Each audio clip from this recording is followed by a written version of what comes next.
ঘণ্টাখানেকের জন্য চোখের পাতা লেগেছিল রাওনাফের। তারপর শুনতে পায় পাশের মসজিদে বলছে, সেহরি খাওয়ার সময় হয়ে গিয়েছে। উঠে বসে উর্বির দিকে তাকায়, ক্লান্ত শরীরটা গভীর ঘুমে আচ্ছন্ন। ডাকতে ইচ্ছে করছে না, তবু মৃদু আওয়াজে ডাকে, উর্বি ওঠো। তিনবারের বার ডাকতে উর্বি ধরফড়ি উঠে বসে, উৎকণ্ঠা নিয়ে বলে, দেরি হয়ে গিয়েছে, আজান দিয়ে দিয়েছে। না, অনেক সময় হাতে। উর্বির চোখ ডলতে ডলতে বিছানা থেকে নামে, ওয়াশরুম থেকে উজু করে বেরিয়ে তাড়াহুড়ো করে চলে যায়। সিঁড়ি দিয়ে এক প্রকার ছুটতে ছুটতে নামছিল। রাওনা পেছন থেকে গম্ভীর কণ্ঠে বলে ওঠে, ধীরে, এখানে কোনো দৌড় প্রতিযোগিতা হচ্ছে না। উর্বি পায়ের গতি কমিয়ে দেয়। পরমুহূর্তেই মনে পড়ে তাকে তো এখন এভাবে হাঁটাচলা করলে চলবে না। সে এবার বেশ পা টিপে টিপে নামতে থাকে। যেন কোনো শব্দ না হয় মেঝেতে রাওনাপ উর্বির এহেন কাণ্ড দেখে পেছনে নিশ্চুপ হাসতে থাকে। রাওনাপ করিমের 3 সালে ইতিমধ্যে সেহরি খেতে টেবিলে বসে গিয়েছে। শর্মির চোখ থেকে ঘুম এখনো কাটেনি, সে টেবিলে মাথা ঠেকিয়ে ঘুমাচ্ছে। স্বামী বারবার হাই তুলছে, রাওনাপ এগিয়ে যায়। স্বামীর দিকে তাকিয়ে বলে, এখন একটু ওড়নাটা মাথায় তুলে দাও মামুনি। স্বামী পাপার কথায় লাজুক হেসে মাথা ঢাকে। শর্মিও মাথা তুলে ওড়না পেঁচিয়ে দেয় মাথায়। রসানারাও অসুস্থ শরীর নিয়ে এসেছেন নিচে সেহরি খেতে। উর্বি তাকে দেখে বলে, মা, আপনি কেন নামতে গেলেন? আমি খাবারটা ঘরে দিয়ে আসতাম। রসানারা হেসে বলে, এই একটা বেলা ছেলে বউ নাতি নাতনি নিয়ে খেতে বসা হয়, ইফতার তো রাওনাপ বাইরেই করে। উর্বি এগিয়ে যায় রান্নাঘরে। রসানারা বলতে থাকে, কি একটা ঝামেলায় পড়তে হলো, আমিরুনের বাবা অসুস্থ খুব, 2-4 দিন মনে হয় না ফিরবে। একটা বিশ্বস্ত লোক পাচ্ছি না বাড়িতে রাখবো, সময় অসময়ে কাজ সব বৌমাকে একাই করতে হয়। রাওনাপ চেয়ারে না বসে কিচেনের দিকে এগিয়ে যায়। উর্বি তাকে দেখে অবাক হয়ে বলে, এখানে কেন এলেন? যান গিয়ে বসুন, আমি সব গরম করে নিয়ে আসছি। রাওনাপ উর্বির দিকে তাকিয়ে উর্বির হাত থেকে বাটি টেনে নিয়ে বলে, তুমি গিয়ে বসো, আমি নিয়ে আসছি। উর্বি অস্ফুট স্বরে বলে, আপনি যাও। রাওনাপ উর্বিকে থামিয়ে দিয়ে বলে। উর্বি চুপচাপ এসে চেয়ার টেনে বসে। তারপর রাওনাপকে দেখতে থাকে। রওশনারা একবার উর্বিকে দেখে, একবার রাওনাপকে। তার 3 ছেলেই বউয়ের প্রতি যত্নশীল। এসব কখনো তার জীবনে ছিল না। নিজের না পাওয়া সব কিছু তার ছেলের বউরা পাচ্ছে, এটা তাকে আনন্দ দেয়। সকালে রাওনাপ বেরিয়েছে রাজশাহী যাবে বলে। যাওয়ার আগে উর্বির গালে হাত রেখে বলেছে, নিজের খেয়াল রাখো। রাওনাপের বলার ধরনটা আজ অন্যরকম লেগেছে, প্রতিদিনের মতো নয়। উর্বির মনটা খুব অস্থির লাগছে সকাল থেকে। শারীরিক কোনো যন্ত্রণা নেই, কিন্তু মনে হচ্ছে কিছু একটা ঠিক নেই। ও বাড়িতে ফোন দিয়ে মায়ের খবর জেনেছে। লুৎফান্নাহার ভালোই আছেন, তবু অস্থিরতা কাটছে না। রোজার দিনে দুপুরবেলা সচরাচর হাতে কোনো কাজ থাকে না। কিছুক্ষণ কোরআন তেলাওয়াত করে উর্বি উঠে দাঁড়ায়। ওরা 3 ভাই বোন বাড়িতেই আছে। প্রত্যেকের স্কুল কলেজ বন্ধ, অথচ কারো টু শব্দটিও নেই। সবাইকে খুঁজতে খুঁজতে উর্বি তাদের শর্মি স্বামীর ঘরে পৌঁছে যায়। 3 মাথা এক হয়ে বসে ফোনে কিছু একটা দেখছিল। উর্বির পায়ের শব্দ পেয়ে প্রত্যেকে মাথা তুলে তাকায়। উর্বি বলে, কি হচ্ছে এখানে? স্বামী বলে, আমরা প্ল্যান করছি। কিসের প্ল্যান? উর্বি অবাক হয়ে জানতে চায়। তারপর গিয়ে ওদের মুখোমুখি বসে। স্বামী বলতে থাকে, 10 তারিখ পাপার বার্থডে, তাই তার জন্য লুকিয়ে লুকিয়ে গিফট কিনবো, সারপ্রাইজ দেব পাপাকে। শর্মি ফোনটা উর্বির কাছে নিয়ে এসে বলে, আন্টি দেখো, এটা ভালো হবে না। উর্বি ফোনের স্ক্রিনে তাকায় একটা রিস্ট ওয়াচের ছবি। শর্মি বলতে থাকে, এটা আমি দেব। পাপার অনেক ঘড়ির কালেকশন আছে, এটা হবে সবচেয়ে ইউনিক। উর্বি মাথা নাড়িয়ে বলে, হ্যাঁ, এটা সুন্দর। তারপর স্বামী নাবিলের দিকে তাকিয়ে বলে, তোমরা কি দেবে সারপ্রাইজ? স্বামী হেসে বলে, আমাদেরটা এখন বলবো না, ওটা শুধু পাপার জন্য না, সবার জন্য সারপ্রাইজ। তারপর উর্বিকে প্রশ্ন করে, তুমি কি দেবে আন্টি? উর্বি স্বামীর দিকে তাকায় বলে, কি দেব? সারপ্রাইজ দিবে না? উর্বি ম্লান হাসে, সারপ্রাইজ তো সেও দেবে, অনেক বড় একটা সারপ্রাইজ। স্বামী বলে, কি হলো আন্টি, কিছু দেবে না? উর্বি হাসে, অস্ফুট স্বরে বলে, দেব। কি দেবে? উর্বি মাথা নেড়ে বলে, এখন তো বলা যাবে না, তোমরা পরে জানবে 10 তারিখ। শর্মি বলে, অনেক বড় একটা সারপ্রাইজ। উর্বি লজ্জামাখা মুখে মাথা নাড়ায়, প্রসঙ্গ পাল্টে বলে, না, আজ না তোমাদের সুমনা আপার বাড়িতে ইফতার পার্টিতে যাওয়ার কথা, যাবে না? স্বামী বলে, যাব, খালামণি গাড়ি পাঠিয়ে দেবে বলেছে, দুপুরের পর যাব। আজ রাতে ফিরবে না? না, আগামী পরশু ফিরব, পাপার কাছ থেকে পারমিশন নিয়েছে খালামণি। দুপুরের পর স্বামী আর নাবিল চলে যায় সুমনাদের বাড়িতে। থেকে যায় শর্মি। হঠাৎ করে তার সিদ্ধান্ত পাল্টে ফেলেছে, তার নাকি যেতে ইচ্ছে করছে না। রসনারা তার পুত্রবধূকে দেখছেন বলতে খুঁটিয়ে খুঁটিয়ে পর্যবেক্ষণ করছেন। উর্বি মাথায় ঘোমটা দিয়ে ইফতারি তৈরি করছে। রসনারা তাকে দেখতে থাকে। লক্ষণ দেখে তো তার সন্দেহ সত্যি বলে মনে হচ্ছে। বুড়ি তো এমনি এমনি হয়নি। মেয়েদের এসব সে বুঝতে পারে। উর্বিকে কি জিজ্ঞেস করবে? না, যদি লজ্জা পেয়ে যায় সেরকম কিছু হলে তো সে জানবেই। রসনারা দোয়া করতে থাকে তার সন্দেহ যেন সত্যি হয়, তাহলে তার চেয়ে বেশি খুশি আর কেউ হবে না।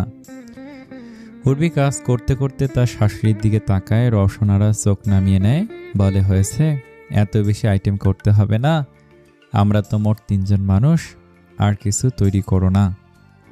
উর্বি মাথা নাড়ায়, পরক্ষণে দৌড়ে বেসিনের কাছে গিয়ে বমি করতে থাকে। রসনারা ঠায় দাঁড়িয়ে থাকে, তার চোখ খুশিতে চকচক করছে, তার সন্দেহ সত্যি মনে হচ্ছে। সারাদিনে আজ ঝিরিঝিরি বৃষ্টি পড়লেও সন্ধ্যার পর থেকে মুষলধারে পড়ছে। ইফতারের পরে রওশনারা উর্বির ঘরে ঢুকে দেখে সে কোরআন পাঠ করছে। সে খাটে মুগ্ধ হয়ে বসে তেলাওয়াত শোনে। যদিও কিছু কিছু জায়গায় উচ্চারণ কিছুটা ভুল হচ্ছে। রওশনারা উর্বির দিকে তাকিয়ে আছে। এই মেয়েটার প্রতি তার এত মায়া কাজ করে কেন? অবশ্য সে তা সবসময় বুঝতে না দেওয়ার চেষ্টা করে। বেশি লাই পেলে বউ মানুষ নষ্ট হয়ে যায়, কিন্তু সে জানে উর্বি নষ্ট হয়ে যাওয়ার মেয়ে নয়। উর্বি কোরআন পাঠ শেষ করে রওশনারার দিকে তাকায়। মা, কিছু লাগবে? না, তোমাকে দেখতে এলাম, তোমার শরীর এখন কেমন? ভালো মা। শর্মি কোথায় মা? শর্মি ঘরে পড়ছে। উর্বি উঠে দাঁড়াতে দাঁড়াতে বলে, ওকে কিছু একটা বানিয়ে দে, মিষ্টি টাইপের, ইফতারের সময় বলল খেতে ইচ্ছে করছে নাকি। রওশনারা উর্বিকে থামিয়ে দেয়, বলে, ও ফ্রিজ থেকে আইসক্রিম বের করে খেয়ে নিয়েছে, তুমি বসো। উর্বি বসে। রওশনারা বলে, কোনো অসুবিধা হলে আমায় জানাবে। তোমার স্বামী ডাক্তার হোক, শত মেয়েদের সমস্যা মেয়েরাই ভালো বুঝবে, আমি তোমার মায়ের মতোই। রওশনারা ঘর থেকে বের হতে যায়। উর্বি নিচু স্বরে ডাকে, মা। রওশনারা উর্বির মুখের দিকে তাকায়। উর্বি কিছুটা সময় নিয়ে মাথা নিচু করে অত্যন্ত মৃদু স্বরে বলে, আপনি আবারও দাদু হতে যাচ্ছেন মা। রওশনারার ইচ্ছা করছে সে খুশিতে একটা চিৎকার দিবে, কিন্তু সে নিজেকে সামলে নেয়। উর্বি মাথা উঠায় না, তার ভীষণ লজ্জা লাগছে। রওশনারা গলার স্বর অত্যন্ত স্বাভাবিক রেখে বলে, আলহামদুলিল্লাহ। রণব জানে? ওকে জানিয়েছ? উর্বি মাথা নাড়ায়, সে জানায়নি। মুখে বলে, রাজ সেই থেকে ফিরলে জানাবো। রওশনারা বলে, ঠিক আছে, বিশ্রাম নাও। রওশনারা উর্বির ঘর থেকে বের হয়। তার ইচ্ছে করছে কিছুক্ষণ নাচতে। এত সুখ, এত আনন্দ সে কই রাখবে? বাড়িতে আবারও ছোট্ট সোনা আসবে। এ বাড়িটা তো আলোয় আলোয় ভরে যাচ্ছে। উচ্ছ্বাস গাড়িতে বসে আছে। সজীব ছাতা হাতে গাড়ির দরজায় টোকা দেয়। উচ্ছ্বাস গাড়ির জানালার কাচ নামিয়ে দেয়। সে বলে, সব ঠিক আছে? দেখেছিস ভালো করে? সব ক্লিয়ার। দারোয়ানটা তার কোয়ার্টারে শুয়ে ঘুমোচ্ছে। ড্রাইভার বাড়িতে উর্বির স্বামীকে রাজশাহী পৌঁছে দিয়ে 2 দিনের ছুটি নিয়েছে। উচ্ছ্বাস বাঁকা হাসি হাসে। এত সুযোগ একেবারে পেয়ে গেল সে। সজীব বলে, ভাই ভাই আর একবার ভেবে দেখেন, যে কাজটা করবেন তাতে কিন্তু আগেরবার একটুর জন্য বেঁচে গেছিলেন। উচ্ছ্বাস সিগারেটের ধোঁয়া ছেড়ে বলে, আগেরবার বেয়াদবটার প্রতি মায়া দেখে সফল হতে পারিনি, এইবার তো হবে না। উর্বি না আসলে ওর লাশ নিয়ে ফিরবো আমি। তুই এখানে বসে থাক, বিপদ দেখলেই সংকেত দিবি, কোনো ভুল হলে তোকে আগে মারবো। সজীব মাথা নাড়ায়, আচ্ছা ভাই একটা কথা বলবো? ভাই দারোয়ান বুড়ো মানুষ, তারে তেমন কিছু করবেন না, তার কাছ থেকেই সব খবরাখবর নিতাম। বড্ড সরল আলাভোলা, সে ছাড়া তার দুই মেয়েকে দেখার কেউ নাই। উচ্ছ্বাস সিগারেট ফেলে দিয়ে গাড়ি থেকে নেমে পরে সজীব গাড়িতে উঠে বসে। তার হাত পা কাঁপছে। উচ্ছ্বাস ধীরে ধীরে রওশন মঞ্জিলের দিকে এগিয়ে যায়। সে নিজেও জানে না সে আগুন নিয়ে খেলছে, যার পরিণতি ভয়াবহ। রানাফের ফোন এসেছে। উর্বি ফোনটা রিসিভ করে ওপাশ থেকে। রানাফের গলা, কি করছো? কিছু না, আপনি কি করছেন? এই তো ইফতার করে বিশ্রাম নিচ্ছি। কি দিয়ে ইফতার করা হলো? অনেক কিছু, অন্তরা এত এত আইটেম বানিয়ে দেয় সামনে, লোভে পড়ে খেয়ে ফেলেছি। ওরা ভালো আছে? হ্যাঁ, তুমি বলো, তোমার শরীরের কি অবস্থা? ভালো। উর্বি অস্ফুট স্বরে জবাব দিয়ে চুপ করে থাকে। রাউনব ডাকে, উর্বি, আসার সময় কিছু একটা বলতে চেয়েছিলে, বলনি, এখন বলো। কথাটা বলে রাউনব মিটি মিটি হাসছে। সে জানে উর্বি কখনোই ফোনে বলবে না এই কথাটা। উর্বি বলে, পরে বলবো, এখন থাক। না বলো। বললাম না পরে বলবো। ও বাড়ি যেতে মন চাইছে, বলেছিলাম সেদিন কদিনের জন্য গিয়ে ঘুরে আসো। সেদিন শোনোনি, এখন মা যেতে দেবেন? আচ্ছা, মন খারাপ করো না, আমি মাকে বুঝিয়ে বলবো। উর্বি মনে মনে হাসে, বলে, আচ্ছা পরে দেখা যাবে। শর্মি কি করছে? ও কেন যায়নি? সুমনা আমাকে ফোন দিয়ে নালিশ জানালো ওর নামে। উর্বি হেসে বলে, মিড টার্মের রেজাল্ট নিয়ে বেশ চিন্তিত। এবারও যদি আপনাকে হতাশ করে, তাই ফাইনালের জন্য তৈরি করছে নিজেকে। ইফতার করেই পড়তে বসেছে। হঠাৎ বাড়িতে লোডশেডিং হয়। উর্বি চমকে ওঠে। পাশের ঘর থেকে শর্মি চেঁচিয়ে ওঠে। রাওনা ফোনের ওপাশ থেকে বলে, শর্মির কি হলো? ও কেন চেঁচাচ্ছে? লোডশেডিং হয়েছে, তাই বোধহয় ভয় পেয়েছে। আমি রাখছি, ফিরে এসে ফোন করছি। উর্বি কল কেটে ফোনের ফ্ল্যাশ লাইট অন করে। শর্মি আন্টি বলে চেঁচাতে থাকে। সে অন্ধকার ভয় পায়। পুরো বাড়ি অন্ধকার হয়ে গিয়েছে। জেনারেটর চালু থাকা সত্ত্বেও কিভাবে পুরো বাড়ির বিদ্যুৎ বিচ্ছিন্ন হয়ে গেল উর্বি সেটাই বুঝতে পারছে না। জেনারেটর রুমে কাকে পাঠাবে এখন? উর্বি তাড়াতাড়ি শর্মির রুমে যায়। আন্টি, ঘর অন্ধকার হয়ে গেল কেন? উর্বিকে দেখে চেঁচাতে থাকে শর্মি। তা তো জানি না মা, হয়তো কোনো সমস্যা হয়েছে।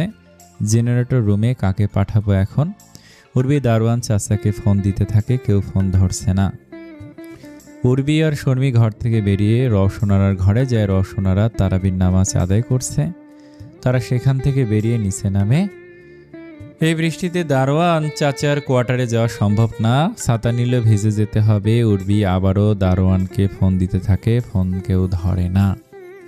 উর্বি তখন একটা ছাতা নিয়ে বের হবার সিদ্ধান্ত নেয়। এই আধো অন্ধকারে বসে থাকার চেয়ে একটু কষ্ট করা ভালো। উর্বি হাতে ছাতা আর ফোনটা নিয়ে সদর দরজার দিকে যায়। শর্মি বলে, কোথায় যাচ্ছ আন্টি? আমি আসছি, তুমি বসো, তোমার আসতে হবে না, ভিজে যাবে। কথাটা বলে উর্বি সদর দরজা খুলে দেয়। দরজা খুলতে সে শিউরে ওঠে। দরজার ওপাশে উচ্ছ্বাস দাঁড়িয়ে, তার মুখ হাসি হাসি। উর্বি স্তব্ধ হয়ে ঠায় দাঁড়িয়ে থাকে। সে বুঝতে পারছে না সে কি করবে। উচ্ছ্বাস হাতের সিগারেটটা ফেলে পা দিয়ে পিষে দেয়। তারপর উর্বির দিকে তাকিয়ে ঠান্ডা গলা বলে, তোমার স্বামীর বাড়িটা চমৎকার, দেখে বোঝা যাচ্ছে মালদার পার্টি। এখন বুঝতে পারছি এই সুখ, এই স্বাচ্ছন্দ্য রেখে যেতে ইচ্ছে হয় না, তাই না? উর্বি থরথর করে কাঁপছে, কপালে বিন্দু বিন্দু ঘাম জমেছে। উচ্ছ্বাস বাঁকা হাসি দিয়ে বলে, আমি বেকার তো কি হয়েছে? আমার বাবারও তো অনেক টাকা, সবকিছু আমার, এর থেকে বেশি স্বাচ্ছন্দ্য পাবে তুমি। উর্বি কাঁপা কাঁপা গলায় বলে, তুমি এখানে? হ্যাঁ, আমি তোমাকে নিতে এলাম, চলো। ঠান্ডা গলায় বলে উচ্ছ্বাস। উর্বি ভীতু কণ্ঠে বলে, চলে যাও তুমি দয়া করে। তারপর উচ্ছ্বাসের মুখের উপর দরজা বন্ধ করে দিতে যায়। উচ্ছ্বাস এক হাত দিয়ে আটকায়। উর্বির দিকে তাকিয়ে তার ছেলের হাসি হাসে। উর্বি অসহায়ের মতো শুধু এদিক ওদিক তাকাচ্ছে। তার দৃষ্টি এলোমেলো, ভয়াবহ বিপদের আশঙ্কা করে তার গলা শুকিয়ে কাঠ হয়ে যাচ্ছে। শর্মি একবার তার আন্টির দিকে তাকায়, একবার উচ্ছ্বাসের দিকে। কে এই লোক? আন্টি এমন করছে কেন? উচ্ছ্বাস ধীর পায়ে সদর দরজা পেরিয়ে ঘরে ঢুকে পড়ে। উর্বি আতঙ্কিত হয়ে বলে, তুমি চলে যাও, প্লিজ চলে যাও। এখানে কিছু বাড়াবাড়ি করো না, আমার সুখের সংসারটা নষ্ট করে দিও না উচ্ছ্বাস। উচ্ছ্বাস উর্বির দিকে এগিয়ে আসে। উর্বির পা থেকে মাথা অবধি তাকায়। তারপর বলে, কে কিট? কাকে কিট বলেছিলে সেদিন ফোনে? আমি কিট? এখন তবে কিটের মতো আচরণ করব। উর্বি কিছু না বলে হাতের ফোনটার দিকে তাকায়, এর মধ্যে ইলেকট্রিসিটি চলে আসে। উর্বি এক পলক উচ্ছ্বাসের দিকে তাকিয়ে কাঁপা কাঁপা হাতে রাউনাফের নাম্বার ডায়াল করে। উচ্ছ্বাস ফোনটা কেড়ে নিয়ে আছাড় মেরে ফোনটা ফ্লোরে ফেলে দেয়। উর্বি মুখ চেপে ধরে তাকিয়ে থাকে সেদিকে। তারপর উচ্ছ্বাসের দিকে তাকায়। উচ্ছ্বাসের শীতল দৃষ্টি তার ভেতরটা নাড়িয়ে দিচ্ছে। শর্মি চেঁচিয়ে বলে ওঠে, এই কে আপনি? আপনি আন্টির সাথে এমন করছেন কেন? অভদ্র লোক কোথাকার, বেরিয়ে যান আমাদের বাড়ি থেকে। উচ্ছ্বাস উর্বির দিকে তাকায়। উচ্ছ্বাস শর্মির দিকে তাকায়, তারপর তার ছিল মাখা হাসি দিয়ে উর্বির দিকে তাকিয়ে বলে, তোমার পাতানো মেয়ে। শর্মি চেঁচিয়ে বলতে থেকে, বেরিয়ে যান বলছে, আপনি জানেন আমার পাপাকে? উচ্ছ্বাস হাসে। কিছুক্ষণ হেসে উর্বির দিকে কঠিন দৃষ্টি দিয়ে তাকিয়ে বলে, চলো। ভালোই ভালোই বলছি। উর্বি পিছু এগোতে থাকে, মাথা নাড়িয়ে আতঙ্কিত গলায় বলে, দয়া করো, চলে যাও। আমি বিবাহিতা উচ্ছ্বাস, আমি আমার স্বামীকে ভালোবাসি। উর্বি কথাটা শেষ করতে না করতেই উচ্ছ্বাস এসে উর্বির গলা চেপে ধরে। শর্মি ভয় পেয়ে দাদু বলে বিকট চিৎকার দেয়। রওশনারা মোনাজাতে ছিলেন। মোনাজাত শেষ করতেই শর্মির চিৎকার শুনে সে জায়নামাজ রেখে উঠে দাঁড়ায়। নিচে শর্মি চেঁচাচ্ছে। তড়িঘড়ি করে রওশনারা ঘর থেকে বেরিয়ে সিঁড়ির কাছে এসে দাঁড়ায়। নিচে তাকাতেই সে হতভম্ব হয়ে যায়। বৌমাকে কেউ গলা চেপে ধরেছে। শর্মি ভয় পেয়ে চেঁচিয়ে যাচ্ছে। রওশনারা দ্রুত সিঁড়ি বেয়ে নিচে নামতে থাকে। উচ্ছ্বাসের দিকে তাকিয়ে চেঁচিয়ে বলতে থাকে, এই ছেলেকে তুমি? আমার বৌমাকে মারছো কেন? এই ছাড়ো, আমি এক্ষুনি পুলিশকে ফোন করব। উচ্ছ্বাস উর্বিকে ছাড়ে না। দাঁতে দাঁত চেপে উর্বির চোখের দিকে তাকে বলে, স্বামীকে ভালোবাসি, স্বামীকে ভালোবাসি, স্বামীকে ভালোবাসি। সেই এক কথা একেবারে জানে শেষ করে ফেলব। উর্বির চোখ বেয়ে পানি পড়ছে। উচ্ছ্বাসের হাত থেকে ছাড়া পেতে প্রাণপণ চেষ্টা করছে সে। রওশনারা ছুটে এসে উর্বিকে উচ্ছ্বাসের হাত থেকে ছাড়াতে যায়। বৃদ্ধা শরীরের সর্বোচ্চ শক্তি ব্যয় করেও পারছে না। উচ্ছ্বাস হিংস্রতার সাথে রওশনারাকে ধাক্কা দিয়ে ফেলে দেয়। রওশনারা সোফার ওপর গিয়ে পড়ে। সোফার হাতলে কপালে বাড়ি খেয়ে কপাল কেটে যায় তার। মৃদু আর্তনাদ করে ওঠে রওশনারা। উর্বি উচ্ছ্বাসের থেকে নিজেকে কোনো মতে ছাড়িয়ে নিয়ে মা বলে বিকট চিৎকার দিয়ে রওশনারার দিকে ছুটে যায়। হাঁটু করে বসে কাঁদতে কাঁদতে বলে, মা আপনার কষ্ট হচ্ছে? শর্মি মুখে হাত চেপে ডুকরে কেঁদে ওঠে। উর্বি উচ্ছ্বাসের দিকে ঘৃণা মিশ্রিত দৃষ্টি দিকে তাকায়। উচ্ছ্বাসের দৃষ্টি অগ্রাহ্য করে এসে উর্বির চুলের মুঠি ধরে টানতে টানতে সদর দরজার দিকে নিতে চায়। চেঁচিয়ে বলতে থাকে, চল চল, আমার সাথে বেশি বাড়াবাড়ি করবি তো আমিও বাড়াবাড়ি করে দেব। রওশনারা কপালে হাত চেপে কাতরাতে কাতরাতে শর্মিকে বলে, দাদু শীঘ্রই তোমার পাপাকে ফোন দাও, শীঘ্রই। শর্মি তাই করে মেঝে থেকে ফোনটা উঠিয়ে রাউনাফের নাম্বারে ডায়াল করে। রাউনা ফোন রিসিভ করে বলে, হ্যাঁ মামুনি বলো। শর্মি কেঁদে ওঠে, পাপা কি হয়েছে মামুনি? রাউনাফের কণ্ঠে উৎকণ্ঠে, একটা লোক বাড়িতে ঢুকে আন্টিকে মারছে, খুব মারছে, আন্টিকে জোর করে নিয়ে যেতে চাইছে। হোয়াট? চেঁচিয়ে ওঠে রাউনাফ। শর্মি আর কিছু বলার আগে উচ্ছ্বাস এসে শর্মির হাত থেকে ফোন কেড়ে নিয়ে আবার মেঝেতে ছুঁড়ে মেরে শর্মিকে সজোরে একটা চড় মারে। শর্মি চরের ধাক্কা সইতে না পেরে মেঝেতে পড়ে যায়। উর্বি ছুটে এসে ওকে জড়িয়ে ধরে, কাঁদতে কাঁদতে বলে, আম্মু তোমার লেগেছে? কোথায় লেগেছে? শর্মি গালে হাত চেপে উচ্ছ্বাসের দিকে ভয়ার্ত চোখে তাকিয়ে আছে। তার মাথা ঝিমঝিম করছে। উচ্ছ্বাস উর্বিকে টানতে থাকে। উর্বি উঠে হাত বাড়িয়ে ছোট টেবিলের উপর থেকে একটা পেপার ওয়েট তুলে নেয়। ছুঁড়ে মারে উচ্ছ্বাসের দিকে। উচ্ছ্বাসের গায়ে পড়লেও তাতে উচ্ছ্বাসের কিছুটি হয় না। শেষে আবারও উর্বির চুলের মুঠি ধরে। উর্বি উচ্ছ্বাসকে ধাক্কা দিয়ে সিঁড়ি বেয়ে উপরে উঠতে থাকে। তার গায়ে কোনো শক্তি খুঁজে পায় না সে। শরীরটা নিস্তেজ হয়ে পড়ছে। উচ্ছ্বাস উর্বির পিছু পিছু ছুটে যায়। রওশনারা বসে বসে কাতরাচ্ছে। খুব আহত হয়েছে সে। অতটুকু ধাক্কা তার বৃদ্ধ শরীরটাকে ঘায়েল করার জন্য যথেষ্ট ছিল। শর্মিতা দাদুর মুখের দিকে একবার তাকিয়ে ছুটে যায় দোতলায়। মেঝেতে পড়ে থাকা ফোনে রাউনা ফোন দিয়েই যাচ্ছে। কেউ ফোন রিসিভ করছে না। উর্বি তার ঘরে ঢুকে দরজা লাগিয়ে দেয়। সে হাঁপাচ্ছে। সে এখন কি করবে সে বুঝে গিয়েছে উচ্ছ্বাস তাকে ছাড়বে না। ও উন্মাদ হয়ে গিয়েছে। উর্বি কি করবে এখন? শরীরটা তাকে আর সায় দিচ্ছে না। মেঝেতে লুটিয়ে পড়ে যেতে চাইছে শরীরটা। উচ্ছ্বাস দরজা ধাক্কাচ্ছে। গলার স্বর এবার অত্যন্ত স্বাভাবিক করে বলে, পাখি দরজা খুলো প্লিজ। দেখো এসব করে কোনো লাভ হবে না। আমি খালি হাতে ফিরে যেতে আসিনি আজ। এমন করো না, এতে তুমি অসুস্থ হয়ে পড়বে। সোনা প্লিজ দরজা খোলো। উর্বি দরজায় ঠেস দিয়ে দাঁড়িয়ে হাত দিয়ে মুখ চেপে ধরে কাঁদতে থাকে। উচ্ছ্বাস দরজায় সজোরে লাথি মারতে থাকে। উর্বি কেঁপে কেঁপে উঠছে। উচ্ছ্বাস গলার স্বর পাল্টে পুনরায় চিবিয়ে চিবিয়ে বলতে থাকে, পাখি, সেদিন তুমি বোকামি করেছিলে পুলিশের কাছে আমার নাম না বলে।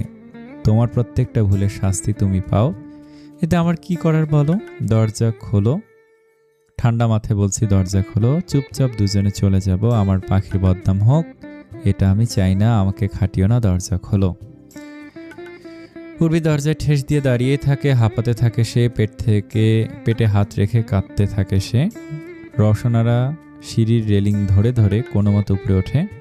শর্মি ছুটে এসে দাদুকে ধরে। রওশনারা গিয়ে উচ্ছ্বাসের হাত ধরে অনুরোধ করতে থাকে, বাবা তুমি দয়া করো, মেয়েটা অসুস্থ, তোমার তো মা বোন আছে, আমি বুড়ো মানুষ, তোমার পায়ে পড়ছি, দয়া করো। উচ্ছ্বাস সে কথা কানে নেয় না, সে দরজা ভাঙতে থাকে। রওশনারা আহত দুর্বল শরীরকে উচ্ছ্বাসকে টানছে। উচ্ছ্বাস অগ্নিদৃষ্টিতে রওশনারার দিকে কিছুক্ষণ তাকিয়ে তার হাত ধরে টানতে টানতে পাশের ঘরে ঢুকিয়ে দিয়ে দরজা বাইরে থেকে লক করে দেয়। শর্মি ছুটে যায়। উচ্ছ্বাস ঘুরে তার দিকে তাকাতে শর্মি দমে যায়, থমকে দাঁড়িয়ে যায়। পা থেকে মাথা ঠক ঠক করে কাঁপছে তার। উচ্ছ্বাস এসে পুনরায় উর্বির ঘরের দরজায় লাথি দিতে থাকে। শর্মি এক কোনায় জড়সড় হয়ে দাঁড়িয়ে আছে, সে ভয়ে চুপসে গিয়েছে। চোখের পানি মুছে সে মনে মনে দোয়া করছে, আল্লাহ আন্টিকে বাঁচিয়ে দাও, আমার আন্টিকে বাঁচিয়ে দাও। উচ্ছ্বাস দরজা ভেঙে ফেলে, সিটখিনি ভেঙে দরজা খুলে যায়। উর্বি চমকে উঠে ঘুরে উচ্ছ্বাসের দিকে তাকিয়ে কেঁদে দিয়ে বলে, প্লিজ উচ্ছ্বাস, আমি আমার স্বামীকে ভালোবাসি, প্লিজ উচ্ছ্বাস। উচ্ছ্বাস এসেও আবারও উর্বির চুলের মুঠি ধরে, দাঁত খিঁচিয়ে বলে, চরিত্রহীনা মেয়ে, যখন মন চাইবে জীবনে আসবি, যখন মন চাইবে চলে যাবি, তাই না? ভেবেছিস কি তুই? শোন, যেটা উচ্ছ্বাসের সেটা উচ্ছ্বাসেরই, একদম মেরে ফেলবো, আমার না হলে একদম মেরে ফেলবো। চিনিস তো আমাকে? তুই বল, চিনিস না? উর্বি নিজেকে ছাড়াতে প্রাণপণ চেষ্টা করছে। উচ্ছ্বাস উর্বির মুখের দিকে তাকিয়ে খানিকটা সদয় হয়, চুলের মুঠি ছেড়ে দিয়ে বলে, সরি পাখি, দেখো তোমাকে আবার ব্যথা দিয়ে ফেললাম, কত খারাপ আমি। আচ্ছা আর করবো না এমন, এবার লক্ষ্মী মেয়ের মতো চলো চুপচাপ। আচ্ছা আমি শুয়েছি বলে তুমি এখনো রাগ করে আছো, তাই তো? এই প্রমিস করছি এভাবে কখনো তোমাকে কষ্ট দেব না, কখনো না। উর্বি কাঁদছে, বারবার দরজার দিকে তাকাচ্ছে, পালাবার পথ খুঁজছে। তারপর হুট করে উচ্ছ্বাসকে ধাক্কা দিয়ে দৌড়ে দরজার দিকে যেতে নিলে উচ্ছ্বাস উর্বির শাড়ির আঁচল টেনে ধরে। উর্বি পারে না সামনে পা বাড়াতে, অসহায়ের মতো এদিক ওদিক তাকিয়ে হাত বাড়িয়ে দরজার পাশে টেবিলের উপর থেকে ফুলদানিটা উঠিয়ে ছুঁড়ে মারে উচ্ছ্বাসের দিকে। কিন্তু উচ্ছ্বাসের গায়ে লাগে না। উচ্ছ্বাস খেপে গিয়ে উর্বিকে টেনে নিজের কাছে এনে সজোরে একটা চড় মারে। উর্বি নিচে পড়ে যায়। উচ্ছ্বাস উর্বির চুল ধরে উঠিয়ে আবার একটা চড় মারে। উর্বির ঠোঁট কেটে রক্ত ঝরতে থাকে। এভাবে মারতেই থাকে উচ্ছ্বাস, আর হিংস্র হয়ে বলতে থাকে, তেজ দেখাস আমার সাথে, তেজ, ফালতু মেয়ে। উর্বি আর সহ্য করতে না পেরে আল্লাহ বলে বিকট চিৎকার দেয়। উচ্ছ্বাস তবুও থামছে না।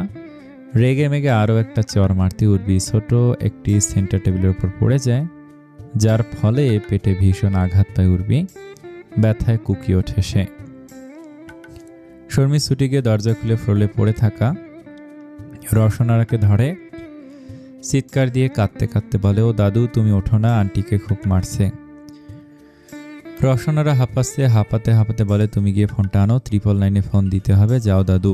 রানব শেষবারের মতো উর্বি, শর্মি, রওশন আবার রওশনার ফোনে ফোন দিতে চেষ্টা করে হাল ছেড়ে দিয়ে পুলিশ স্টেশনে ফোন লাগায়। তার হাত কাঁপছে, বড্ড অসহায় লাগছে নিজেকে। সামিউলও এখনো বাড়িতে ফেরেনি। রানব দ্রুত ওয়ালেট তুলে পকেটে রাখে। অনলাইনে রাজশাহী টু ঢাকা প্লেনের টিকিট কেটে অন্তরাকে ডাকতে থাকে। অন্তরা ছুটে আসে। রানব লম্বা লম্বা পা ফেলে ফ্ল্যাটের সদর দরজার কাছে যেতে যেতে বলে, আমি ঢাকা ফিরছি 9:20 ফ্লাইট। এই রাতে ভাইয়া। অবাক হয় অন্তরা। It's urgent. গলা কাঁপছে রানবের, মস্তিষ্ক কাজ করছে না তার। রুদ্ধশ্বাসে বেরিয়ে যায় ফ্ল্যাট থেকে। যেতে যেতে সবার সাথে যোগাযোগ করার চেষ্টা করতে থাকে সে। উচ্ছ্বাস উর্বির যন্ত্রণায় নীল হয়ে যাওয়া মুখটার দিকে তাকিয়ে থেমে যায়।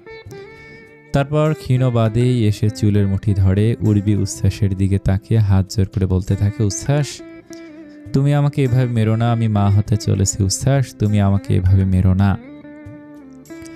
উচ্ছ্বাস উর্বির দিকে তাকিয়ে থাকে। উর্বি কাঁপছে, হাঁপাচ্ছে। ধীরে ধীরে উচ্ছ্বাস উর্বির চুলের মুঠি থেকে হাত সরিয়ে অস্ফুট স্বরে বলে ওঠে, কি বললে? উর্বি ফুপিয়ে উঠে আটকে আটকে বলে, আমি প্রেগনেন্ট। উচ্ছ্বাস উর্বির দিকে তাকিয়ে থাকে। উর্বি তার দিকে তাকিয়ে কাঁদছে, কেঁদে কেঁদে বলে, বাচ্চাটাকে অন্তত দয়া করো তুমি, তোমার দোহাই লাগে। উচ্ছ্বাস কিছুক্ষণ তাকিয়ে থাকে উর্বির পাশে বসে পড়ে।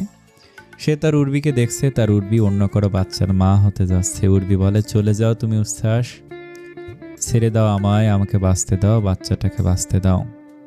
উচ্ছ্বাস একটা গভীর নিঃশ্বাস ফেলে বাঁকা হাসি দিয়ে উঠে দাঁড়ায়। তারপর উর্বির হাত ধরে এবং আবারও উর্বির হাত ধরে টানতে থাকে। সে অত্যন্ত ঠান্ডা গলায় বলে, সমস্যা নেই, তোর এই ভুলটাও ক্ষমা করলাম, এই আবর্জনা নষ্ট করে ফেলবো আমরা, চল।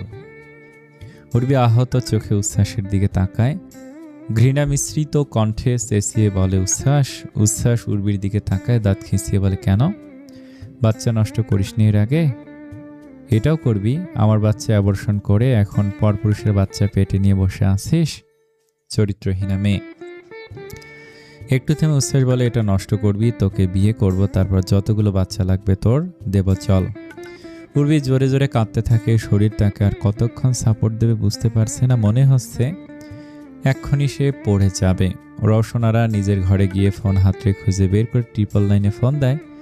তাকে তার বৌমাকে বাঁচাতে হবে। তারপর ঘর থেকে সে বেরিয়ে দেখে উচ্ছ্বাস উর্বিকে টেনে হিঁচড়ে ঘর থেকে বের করতেছে। উর্বি কেঁদে যাচ্ছে, কেঁদে কেঁদে আল্লাহকে ডাকছে, আল্লাহ আমার বাচ্চাটার যেন কোনো ক্ষতি না হয়। উচ্ছ্বাস তা শুনেও শুনছে না, হিংস্রতা সবটুকু সে দেখে দিচ্ছে। বলিষ্ঠ হাতে দুর্বল উর্বিকে টানছে। শর্মি গিয়ে তার আন্টিকে বাস হারাতে চায়। উচ্ছ্বাসের শক্তির সাথে সে পেরে ওঠে না। রওশনারাও যায়, তাকে আবারও উচ্ছ্বাস ধাক্কা দিয়ে ফেলে দেয়। এভাবে কিছুক্ষণ ধরে তাদের ধস্তাধস্তি হতে থাকে। ধস্তাধস্তি করতে করতে উর্বিকে উচ্ছ্বাস সিঁড়ি পর্যন্ত নিয়ে আসে। শর্মি এসে আঁকড়ে ধরে থাকে উর্বিকে। সে কাঁদছে, উর্বিকে আঁকড়ে ধরে। উর্বির মাথা ঘুরছে, চোখের সামনে সবকিছু প্রায় ঘোলাটে দেখছে। শর্মি হঠাৎ উচ্ছ্বাসের হাত খামছে ধরে তার হাত কামড়ে দেয়। এক পর্যায়ে উচ্ছ্বাস শর্মিকে ধাক্কা মেরে ফেলে দেয়। শর্মি টাল সামলাতে না পেরে সিঁড়ি দিয়ে গড়িয়ে পড়ে। উর্বি আর্তনাদ করে উঠে তাকিয়ে থাকে নিচের দিকে। অত উঁচু সিঁড়ি দিয়ে পড়ে যাওয়া শর্মি মাথায় প্রচণ্ড আঘাত পেয়ে সাথে সাথে অজ্ঞান হয়ে যায়। উর্বি বিকট চিৎকার দিয়ে ওঠে। শর্মি বলে, রওশনারা দাদু বলে কান্নায় ভেঙে পড়ে। উর্বি উচ্ছ্বাসকে ধাক্কা দিয়ে দৌড়িয়ে সিঁড়ি বেয়ে নামছে। চেঁচিয়ে বলছে, আল্লাহ তুমি আমার মেয়েটার কোনো ক্ষতি হতে দিও না আল্লাহ। রওশনারাও নামছে খুঁড়িয়ে খুঁড়িয়ে। উর্বি শর্মিকে এসে ধরে। শর্মির মাথার পেছনের দিক থেকে রক্ত ঝরছে। উর্বি শর্মির রক্তাক্ত মাথাটা কোলে রেখে তরপাতে থাকে। সেজন্য গলা কাটা মুরগি গগন বিদারী চিৎকার দিয়ে কাঁদতে থাকে, যেন তার কণ্ঠনালী ছিঁড়ে যেতে চাইছে। রওশনারা রক্ত দেখে ধপ করে বসে পড়েন। আল্লাহ তার মাসুম নাতনিটিকে এত কষ্ট দিতে পারলেন। উর্বি শর্মির মাথাটা বুকের সাথে মিশিয়ে হাউমাউ করে কেঁদে যাচ্ছে। রওশনারা শর্মির পায়ের কাছে বসে আহাজারি করছে। শর্মির পুরো শরীর এর মাঝে একবার ঝাঁকুনি দিয়ে পুরোপুরি নিস্তেজ হয়ে যায়। উচ্ছ্বাস কিছুটা হতভম্ব হয়ে যায়। সে এটা ইচ্ছে করে করেনি। কয়েক মুহূর্ত নিচের দিকে তাকিয়ে থেকে লম্বা লম্বা পা ফেলে নিচে নামতে থাকে সে। হঠাৎ তার ফোন বেজে ওঠে। সজীব ফোন দিচ্ছে। সে ফোনটা রিসিভ করে না, উর্বির দিকে এগিয়ে যায়। উর্বির হাত ধরে টেনে বলে, চলো চলো ওঠো। উর্বি উচ্ছ্বাসের দিকে তাকায়। ক্রন্দনরত অবস্থায় চেঁচিয়ে বলে ওঠে, ব্যথা দিলি আমার মেয়েটাকে, তুই ব্যথা দিলি জানোয়ার। উচ্ছ্বাস উর্বির কথার ভ্রুক্ষেপ না করে উর্বিকে টানছে। উর্বি শর্মিকে ছেড়ে উচ্ছ্বাসের দিকে হিংস্র দৃষ্টি দিয়ে তাকায়। তার চোখ দিয়ে আর পানি বেরোচ্ছে না। হিতাহিত জ্ঞান হারিয়ে উঠে ছুটে চলে যায় ডাইনিং টেবিলের কাছে। ফলের ঝুড়ি থেকে ছুরি টাইনে উচ্ছ্বাসকে আঘাত করার চেষ্টা করতে উচ্ছ্বাস উর্বির হাত ধরে ফেলে। একটানে উর্বিকে ঘুরিয়ে হাত থেকে ছুরিটা ফেলে বলতে থাকে, এত বাড়াবাড়ি করো না, তোমার শরীর ঠিক নেই। উর্বি উচ্ছ্বাসের হাত কামড়ে নিজেকে উচ্ছ্বাসের হাতের আলগা বাঁধন থেকে চেষ্টা করেও পারল না ছাড়াতে। শরীরে যে তার আর কোনো জোর নেই। উচ্ছ্বাস বলতে থাকে, যখন মন চাইবে আসবি। যখন মন চাইবে চলে যাবি, তাই না? আজ তোকে না নিতে পারলে তোর লাশ নেব আমি। তুই আমার না, তবে তুই কারো না।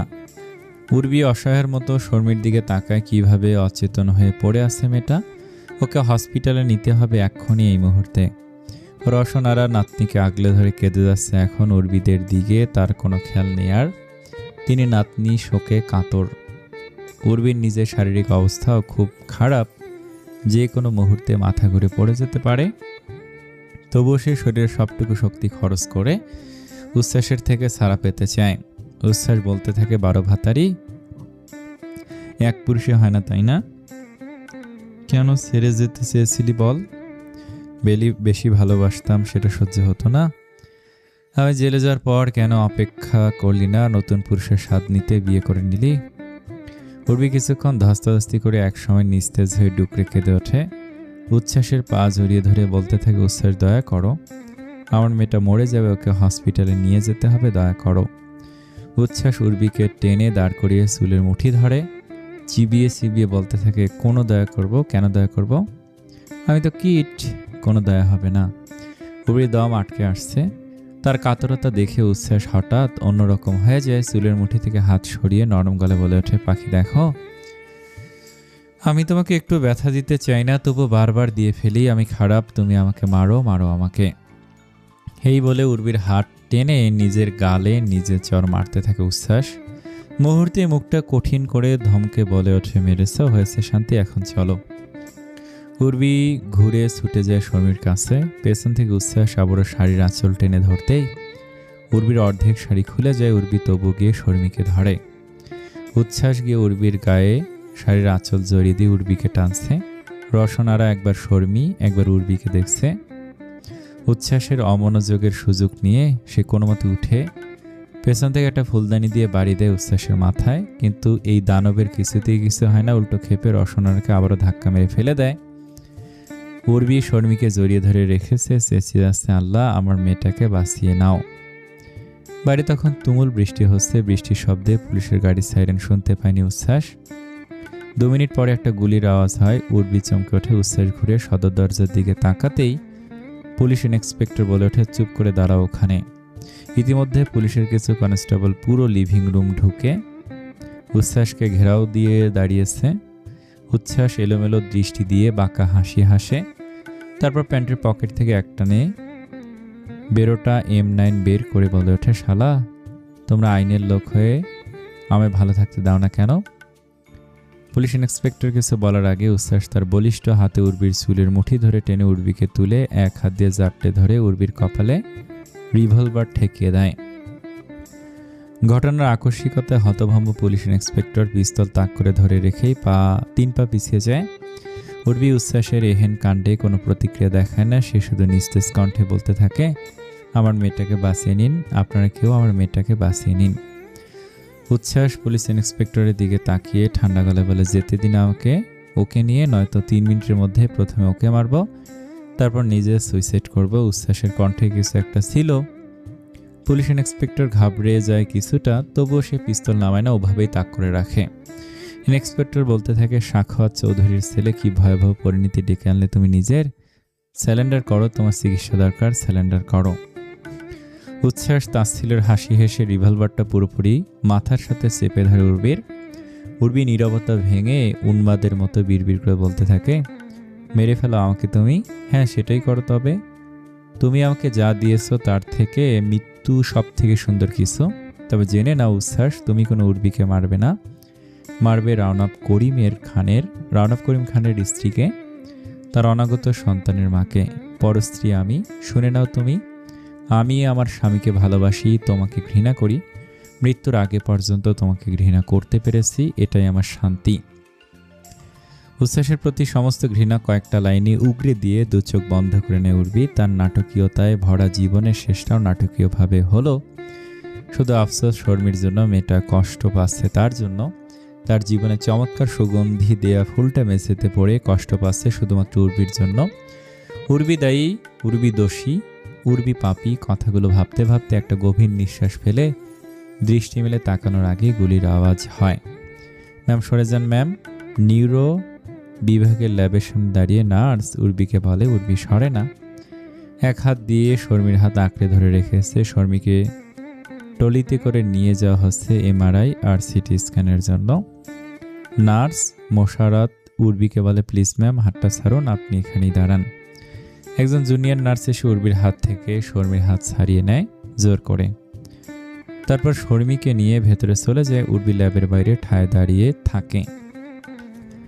উর্বির সামনে দিয়ে ল্যাবে ঢোকে সিটি মেডিকেয়ারের নিউরোসার্জন শুভাশিস রায়, তার সাথে আরও দুজন বিশেষজ্ঞ। একজন নার্স ছুটে এসে উর্বির আঁচল ঠিক করে দিতে দিতে বলে, একটু আমার সাথে আসবেন ম্যাম, আপনার প্রাথমিক চিকিৎসা দরকার। উর্বি উদ্ভ্রান্তের মতো আশেপাশে তাকিয়ে বলে ওঠে, আমার শাশুড়ি, তার চিকিৎসা চলছে, স্বাভাবিক সব কিছু। উনি আশেপাশে তাকায়। শাইমি নাবিলের কাঁধে মাথা রেখে কেঁদে যাচ্ছে। নাবিল বোনকে শক্ত করে ধরে রেখেছে। তাদের পাশে বসে আছে সুমনা আর ঝুমুর। তারা নীরব অশ্রু বিসর্জন দিয়ে যাচ্ছে। উর্বি সবার দিকে একে একে তাকিয়ে একটা বেঞ্চেতে ধপ করে বসে পড়ে। দ্রুত পায়ে সাখাওয়াত চৌধুরী জেনারেল হসপিটালের লবি দিয়ে হেঁটে আসছে। তার পাশে দুজন বডিগার্ড। হসপিটালের বাইরের তিনটা গাড়ি দাঁড় করিয়ে এসেছে সে। কেবিনের বাইরে তিনজন পুলিশ অফিসার দাঁড়িয়ে কথা বলছিল। সাখাওয়াত চৌধুরীকে দেখেই টান টান হয়ে দাঁড়িয়ে সালাম দেয়। সাখাওয়াত চৌধুরী সালামের উত্তর দিয়ে কেবিনের ভেতরে প্রবেশ করতে গেলেই পুলিশ অফিসার তার পথ আগলে ধরে বলে, স্যার, আসামি জিম্বায়, আপনি দেখতে পারবেন না। সাখাওয়াত চৌধুরী আহত চোখে তাকিয়ে কাঁপা গলে বলে ওঠে, ছেলে আমার। স্যার, সে আসামি, অ্যাটেম্প টু মার্ডার কেসের আসামি, we are sorry. Sakhawat Chowdhury একটা গভীর নিঃশ্বাস নেয়, কণ্ঠস্বর স্বাভাবিক রেখে বলে, কোথায় লেগেছে গুলি? বুকে। ঠান্ডা গলায় জবাব দেয় পুলিশ ইন্সপেক্টর। সাখাওয়াত চৌধুরী মনে হলে কেউ তারই বুকে গুলি মেরেছে। পুলিশ অফিসারের মুখের দিকে তাকিয়ে জানতে চায়, কে মেরেছে? আমি। পুলিশ অফিসার উত্তর দেয়। সাখাওয়াত চৌধুরী ফ্যালফ্যাল করে তাকিয়ে আছে তার দিকে। নরম গলায় বলে ওঠে, দয়া করে ভালো কোনো হসপিটাল নিতে দিন। উই আর সরি, তাকে এখানেই রাখা হবে। সাখাওয়াত চৌধুরীর দু চোখ বন্ধ করে ফেলে। তারপর আটকে আটকে বলে ওঠে, বাঁচবে তো, আশা করা যাচ্ছে। পুরো সিটি মেডিকেয়ার হসপিটালে ভীষণ ব্যস্ত। রানাব করিম খানের ছোট মেয়েকে নিয়ে। যে মেয়েটা রানাব করিম খানের খুব আদরের, নিউরো বিভাগের সামনে ওয়েটিং রুমে আহাজারি করে যাচ্ছে শর্মির দুজন ফুপু আর দুজন খালামণি। এখানে কেউ কাউকে সান্ত্বনা দিতে পারছে না, সবাই নিজেকে নিয়ে ব্যস্ত। শাইমি আর নাবিল একে অপরকে জড়িয়ে ধরে কাঁদছে। মনে হচ্ছে প্রত্যেকে আলাদা আলাদা দুনিয়া বানিয়ে নিয়েছে নিজের জন্য, যেখানে উর্বির কোনো অস্তিত্ব নেই। উর্বি নিজেই নিজের অস্তিত্ব খুঁজে পায় না। কিছুক্ষণ সবার মুখের দিকে তাকিয়ে ধীর পায়ে হেঁটে নার্সের বারণ সত্ত্বেও শর্মিকে যে কেবিনে রাখা হয়েছে সেখানে ঢোকে। আশ্চর্যজনকভাবে নিজের শারীরিক যন্ত্রণা সে অনুভব করতে পারছে না। লামিয়া রসনার কেবিন থেকে বের হয়ে দেখে উর্বি শর্মির কেবিনে ঢুকছে। সে বাধা দিতে গিয়েও দেয় না। নিস্তেজ হয়ে পড়ে থাকা নরম আদুরে শরীর, গোলগাল মুখটার দিকে একদৃষ্টে তাকিয়ে থাকে উর্বি। মনে হচ্ছে এক্ষুনি ওই ঠোঁট নেড়ে বলবে, আন্টি, আমি আজ তোমার সাথে ঘুমাই। আন্টি, আমার খুব ভয় করছে। আন্টি, আমাকে মিষ্টি কিছু বানিয়ে দাও না। আন্টি, পাপার কাছে তুমি প্লিজ এটা বলবে না। আশ্চর্য, উর্বির চোখে এখন পানিও আসছে না। সে শর্মির নরম হাতটা আঁকড়ে ধরে রেখেছে। স্যার, আপনি শান্ত হন। রানব ভাই দাঁড়া, ভেতরে যাস না। রানব, তুমি দাঁড়াও। বাইরে থেকে 3-4 ভিন্ন ভিন্ন পুরুষের গলার আওয়াজ শোনা যায়। উর্বি শর্মির হাত ছেড়ে কেবিনের একপাশে দেয়ালে পিঠ ঠেকে দাঁড়িয়ে থাকে। বাইরে সবাই রানবকে আটকাতে চাইছে। রানব কারো কথা না শুনে ঢুকে পড়ে কেবিনে। চোখের পলকে শর্মির বেডের কাছে গিয়ে হাঁটু ভেঙে বসে পড়ে সে। শর্মির হাত আগলে ধরে অজস্র চুমু খেতে থাকে। কান্নায় ভেঙে পড়ে রানব। প্রত্যেকটা দীর্ঘশ্বাসের সাথে আর্তনাদ করতে থাকে, আমার মা, আমার মামনি বলে। জাহাঙ্গীর আর রানবকে টানছে। সে তার মেয়ের হাত ছাড়ছে না। শর্মিকে হসপিটালে আনার 1.5 ঘন্টা পরে রানব এসেছে। এসে জানতে পারে তার পুরো পৃথিবী নিস্তেজ হয়ে কেবিন নাম্বার 304-এ পড়ে আছে। উর্বি তাকিয়ে তাকিয়ে দেখছে বাবা মেয়েকে। সে বুঝতে পারছে না সে আদৌ জীবিত কিনা, তার কেন কান্না পাচ্ছে না। রানব নিজের মেয়েকে আঁকড়ে ধরে কেঁদে যাচ্ছে। ডক্টর মেহেদি হাসান আজমেরির স্বামী হাফিজুর তাকে টেনে তোলার চেষ্টা করছে। রানব ছোট বাচ্চাদের মতো কাঁদছে। ছেলেমেয়েগুলো তার ঠিক কি সেটা তো কেবল রানব করিম খানই জানে। ওরাই যে তার অস্তিত্ব। নিজেকে পৃথিবীর সব থেকে ব্যর্থ বাবা মনে হচ্ছে তার এখন। সে কিসের শাস্তি পেল এটা? কোন দোষের, কোন পাপের? রানাবকে দেখে আত্মীয় স্বজনদের আহাজারি যেন বেড়ে গেল। ডক্টরদের বারণ সত্ত্বেও তিনতলা কাঁপিয়ে বাতাস ভারী করে কেঁদে যাচ্ছে সবাই। কেবিনের মধ্যে ট্রলি নিয়ে ঢোকে 3 জন নার্স এবং তাদের পেছনে ডক্টর সুভাষিস রায় এবং তারিন মাহমুদা, নিউরো সার্জন। সুভাষিস এসে রানাফের হাত ধরে টানে, কোমল কণ্ঠে বলে, ট্রাই টু আন্ডারস্ট্যান্ড, ভেঙে পড়ো না রানাফ। রানাফ কীভাবে শক্ত থাকবে? সেই মানসিক ক্ষমতা রানাফের নেই। সে তার মেয়েকে আঁকড়ে ধরে রেখেছে, কপালে চুমু দিয়ে ভরিয়ে দিচ্ছে মেয়ের। সিস্টার দুজন এসে শর্মিকে টলিতে উঠিয়ে নিতে চায়। রানাফ হাহাকার করে ওঠে, কোথায় নিয়ে যাচ্ছ? আমার মামুনিকে কোথায় নিয়ে যাচ্ছ? উঠে দাঁড়ায় রানাফ।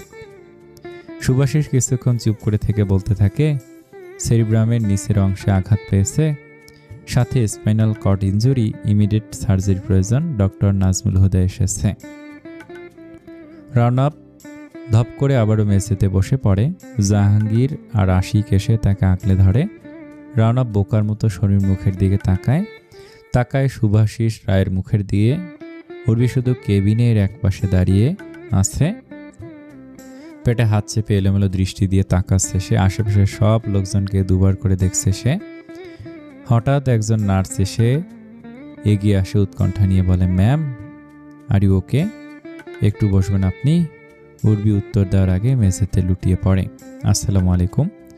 আর 2-1 পর্ব আছে, তবে এগুলো ছোট ছোট করে আসবে, প্লিজ রাগ করবেন না। আর এই পর্বটা কেমন লাগলো কমেন্টে জানান। কি মনে হয় এইসব কিছুর জন্য কে দায়ী?